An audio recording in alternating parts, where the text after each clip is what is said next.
চীনের সিচুয়ান প্রদেশের শিয়াওচিন কাউন্টির এই মনোরম দৃশ্যের আড়ালে লুকিয়ে আছে সংগ্রাম আর সাফল্যের এক অনন্য গল্প।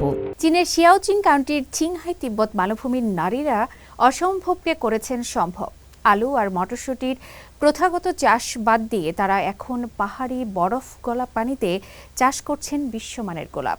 আর এই গোলাপের হাত ধরেই তারা খুঁজে পেয়েছেন অর্থনৈতিক মুক্তি ও আত্মমর্যাদা। চলুন দেখে নেওয়া যাক মালভূমির বুকে নারীদের এই সুবাসিত বিপ্লবের গল্প।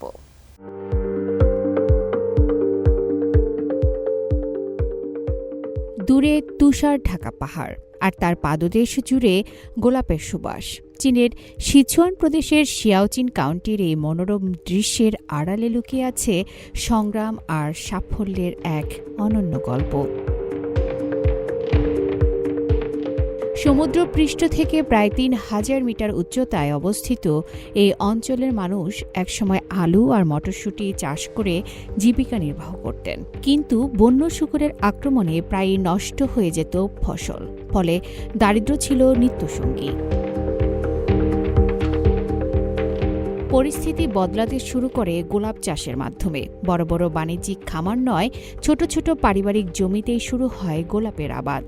এতে গ্রামের নারী ও বয়স্করা ঘরের কাজ সামলানোর পাশাপাশি কৃষিকাজেও যুক্ত হওয়ার সুযোগ পান। আগে জীবন খুব কঠিন ছিল। নারীরা সন্তানদের নিয়ে ঘরে থাকতেন আর পরিবারের আয় নির্ভর করত পুরুষদের ওপর। এখন গোলাপ চাষের মাধ্যমে আমরাও আয় করতে পারছি।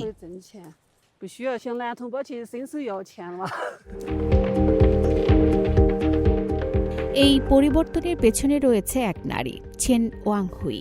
স্থানীয় কমিউনিস্ট পার্টির কর্মকর্তা ও উদ্যোক্তা হিসেবে তিনি এলাকায় পরিচিত রোজ সিস্টার নামে। প্রায় ১৫ বছর আগে তিনি জানতে পারেন গোলাপের এসেনশিয়াল অয়েল বা সুগন্ধি তেল অত্যন্ত মূল্যবান। তখনই গ্রামের মানুষের ভাগ্য বদলের স্বপ্ন দেখতে শুরু করেন তিনি। সোনা হওয়ার কথা ভাবিনি, শুধু চেয়েছিলাম আলু আর মটরশুঁটির চেয়ে ভালো কিছু হোক। নিজের অর্থে গোলাপের চারা কিনে আনেন চেন, বিশেষজ্ঞদের এনে কৃষকদের প্রশিক্ষণের ব্যবস্থা করেন। পরে গড়ে তোলেন একটি সমবায় সমিতি এবং বাজার মূল্যের চেয়েও বেশি দামে গোলাপ কেনার নিশ্চয়তা দেন। তুষারগলা পানির সেচ আর প্রাকৃতিক সার ব্যবহারের কারণে এখানকার গোলাপের পাপড়ি হয় আরও মোটা, ফুল হয় বড় এবং সুগন্ধও হয় বেশি। তাই এসব গোলাপের চাহিদাও বাড়ছে দ্রুত। স্থানীয় কারখানায় গোলাপগুলো নতুন রূপ পায়। তাজা ফুল থেকে তৈরি হয় সুগন্ধি চা, আর বাকি অংশ থেকে উৎপাদন করা হয় গোলাপ জল ও এসেনশিয়াল অয়েল, যা ব্যবহার হচ্ছে প্রসাধনী ও খাদ্যপণ্যে। আজ শিয়াওচিনের গোলাপ আর শুধু স্থানীয় বাজারেই সীমাবদ্ধ নয়। জাপান, দক্ষিণ কোরিয়া, এমনকি বুলগেরিয়ার বাজারেও পৌঁছে যাচ্ছে এখানকার পণ্য। উৎপাদন ও প্রক্রিয়াজাতকরণে কঠোর মান নিয়ন্ত্রণের মাধ্যমে বিশ্ববাজারে নিজেদের অবস্থান আরও শক্ত করেছে স্থানীয় উদ্যোক্তারা।